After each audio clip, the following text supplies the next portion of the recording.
Salut à tous, c'est Antoine Moreau. Si vous aimez les voitures, vous êtes au bon endroit. Continuez à regarder cette vidéo, on passe tout de suite au sujet du jour. La conduite de carburant et la rampe d'injection, qui alimente les injecteurs du moteur, fonctionne à une pression d'environ 3 bars. Comme l'alimentation en essence est assurée par une pompe électrique, le système comporte une soupape spéciale qui limite la pression du carburant. Sinon, les atomiseurs fuient et le moteur s'étouffe à cause du mélange trop enrichi. Pour éviter les problèmes d'alimentation en carburant, il est nécessaire de diagnostiquer à temps les signes de dysfonctionnement du régulateur de pression du carburant, abrégé, RDT, et de connaître les moyens de l'éliminer. Pourquoi ai-je besoin d'une soupape de régulation? Le système d'alimentation en carburant de la plupart des voitures particulières prévoit un fonctionnement continu de la pompe à essence électrique. Elle pompe constamment de l'essence dans la conduite et la rampe d'alimentation, en augmentant la pression au maximum, de 5 à 7 bars, selon la marque de la voiture. Mais une telle performance n'est nécessaire qu'en cas de charge accrue du moteur, lorsque celui-ci tourne à haut régime et consomme beaucoup de mélange de carburant. En mode normal, la pression du carburant sur les injecteurs est de 3 à 3,5 bars. Le robinet à membrane de pression de carburant installé dans le système d'alimentation du moteur après la pompe à essence remplit 3 fonctions principales. Elle limite la pression du carburant dans la conduite principale lorsque le moteur est faiblement sollicité, en rejetant le carburant excédentaire dans le réservoir par l'intermédiaire d'un tuyau séparé. Lorsque la consommation d'essence du moteur augmente, le flux de retour est partiellement ou totalement fermé par le régulateur. Le régulateur maintient ainsi la pression minimale nécessaire au fonctionnement normal du moteur. Maintien de la pression pendant une longue période après l'arrêt de l'unité motrice. Sans régulateur de pression, la pompe écraserait les mécanismes de verrouillage des gicleurs et l'essence s'écoulerait de manière incontrôlée dans les cylindres. En outre, le régulateur protège la conduite principale contre les fuites au niveau des raccords, qui apparaîtront inévitablement sous l'influence d'une forte pression. Principe de fonctionnement du RDT. La conception et le principe de fonctionnement de la soupape dépendent du type de système d'alimentation en carburant d'un véhicule donné. Il existe 3 façons d'acheminer l'essence du réservoir aux injecteurs. La pompe et le régulateur sont installés à l'intérieur du réservoir et le carburant est acheminé vers le moteur par une seule conduite. L'essence est acheminée par un tuyau et renvoyée par l'autre. Le clapet anti-retour du système de carburant est situé sur la rampe de distribution. Le système sans régulateur mécanique permet un contrôle électronique direct de la pompe à essence. Le système comporte un capteur spécial qui enregistre la pression, le rendement de la pompe étant régulé par le contrôleur. Dans le premier cas, le retour est assez court, car la vanne et la pompe électrique sont verrouillées dans une seule unité. Le RDT, situé immédiatement après le compresseur, évacue l'excédent d'essence dans le réservoir, et la pression nécessaire est maintenue dans l'ensemble de la conduite d'alimentation. Référence. Le premier schéma, avec un régulateur à l'intérieur du réservoir d'essence, est mis en œuvre sur toutes les voitures VATS fabriquées en Russie. La seconde option est utilisée sur la plupart des voitures étrangères. La soupape, intégrée à la rampe d'alimentation, fait passer l'excès de carburant dans le circuit de retour, qui mène au réservoir. En d'autres termes, 2 conduites d'essence sont installées vers le moteur. Le troisième schéma est inutile, à la place du régulateur fonctionne un capteur, dont le fonctionnement est vérifié à l'aide d'un ordinateur connecté à la prise de diagnostic. Une simple soupape de pression de carburant, installée dans le bloc de la pompe à essence, se compose des éléments suivants: un corps cylindrique avec des prises pour le raccordement des conduites d'alimentation et de retour.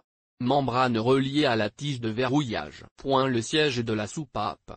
Le ressort. La pression dans la conduite d'alimentation dépend de l'élasticité du ressort. Tant que la majeure partie du carburant pénètre dans les cylindres, charge élevée du moteur, le diaphragme et la tige de soupape restent fermés. Lorsque le régime du vilebrequin et la consommation d'essence diminuent, la pression du réseau augmente, le ressort se comprime. La membrane ouvre la soupape. Le carburant commence à s'écouler dans le retour et, de là, dans le réservoir d'essence. Le régulateur de pression de carburant installé dans la rampe fonctionne selon un principe similaire, mais réagit plus rapidement au changement de charge et de consommation d'essence. Cette réaction est facilitée par le raccordement d'un élément supplémentaire au collecteur d'admission. Plus le nombre de tours du vilebrequin est élevé et plus la raréfaction du côté du ressort est importante, plus la membrane exerce une forte pression sur la tige et ferme le passage du carburant vers la conduite de retour. Lorsque la charge est réduite et que le nombre de tours diminue, la dépression diminue et libère la tige, le passage vers la conduite de retour s'ouvre et l'essence excédentaire commence à être évacuée dans le réservoir. Symptômes de dysfonctionnement de l'élément. Le témoin check du tableau de bord est allumé. Le témoin peut s'allumer pour diverses raisons, l'une d'entre elles pouvant être un dysfonctionnement du PTC. Pour une détection plus précise de la panne, il est recommandé d'utiliser un équipement de diagnostic, communément appelé scanner automobile. Il existe un grand nombre d'appareils de ce type sur le marché, mais nous recommandons de prêter attention au scanner de production. Korean Scan Tool Pro Black Edition. Ce scanner se situe dans le segment économique, mais il est capable de diagnostiquer non seulement le moteur, mais aussi d'autres pièces de la voiture, SRS, ABS, ESP, coussins, transmission, etc. Après un diagnostic effectué avec son aide, le code d'erreur P0089 indiquera un dysfonctionnement du RDT. Toutefois, cette erreur peut également se produire si la grille, le filtre ou les conduites de carburant sont obstruées. Il convient donc de les inspecter également, puis de procéder à une inspection détaillée du RDT. Deux types de panne du RDT au cours de l'utilisation de la voiture. L'automobiliste peut rencontrer deux types de panne du système de distribution de carburant, une chute de pression dans la rampe en dessous de la pression admissible, le régulateur dirige la plus grande partie du carburant vers le réservoir d'essence par le biais de la conduite de retour. Une augmentation de la pression jusqu'au maximum, l'élément ne laisse pas passer le carburant dans la ligne de retour. Remarque. En règle générale, le premier dysfonctionnement s'accompagne d'une chute rapide de la pression dans le système après l'arrêt de la pompe à essence électrique. Il est assez facile de repérer les signes de la première défaillance, l'unité motrice manque cruellement de carburant pour fonctionner normalement dans tous les modes. Les symptômes se manifestent comme suit: le démarrage à froid est difficile, le moteur fonctionne de manière extrêmement instable jusqu'à ce qu'il se réchauffe. Le moteur plonge à l'accélération et donne des à-coups dans les montées. La voiture cale souvent au ralenti.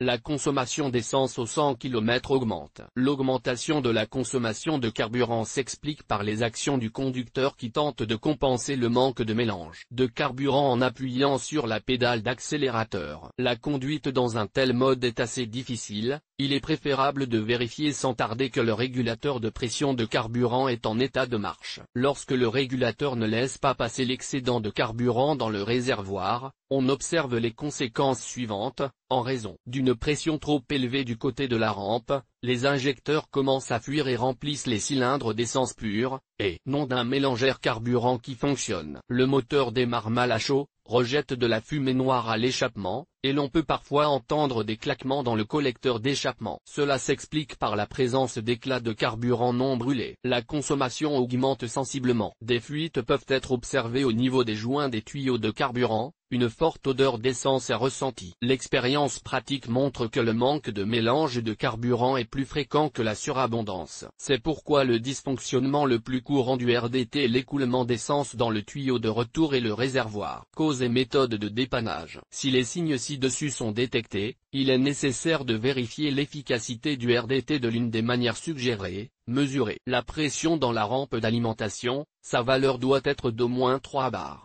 Trouvez le tuyau de retour et le pressez doucement avec une pince pendant que le moteur tourne. Débranchez le tuyau de dépression qui part du collecteur du régulateur. La méthode la plus fiable consiste à effectuer une mesure à l'aide d'un manomètre. Le manomètre est branché sur le raccord de la rampe d'alimentation et le contrôle est effectué avec le moteur en marche. Si la pression est inférieure à 3 bars, vérifiez également la pompe à essence. Il est possible que l'unité ait perdu de sa performance. Pour le diagnostic, vous aurez besoin d'un T avec un manomètre, raccordé à la conduite d'alimentation. Si la pompe donne une pression de 3 bars ou plus, changez le RDT. Les raisons de la perte de performance de la vanne sont les suivantes: le ressort a perdu de son élasticité et permet au diaphragme de sauter du carburant à faible hauteur. Contamination par de l'essence de mauvaise qualité.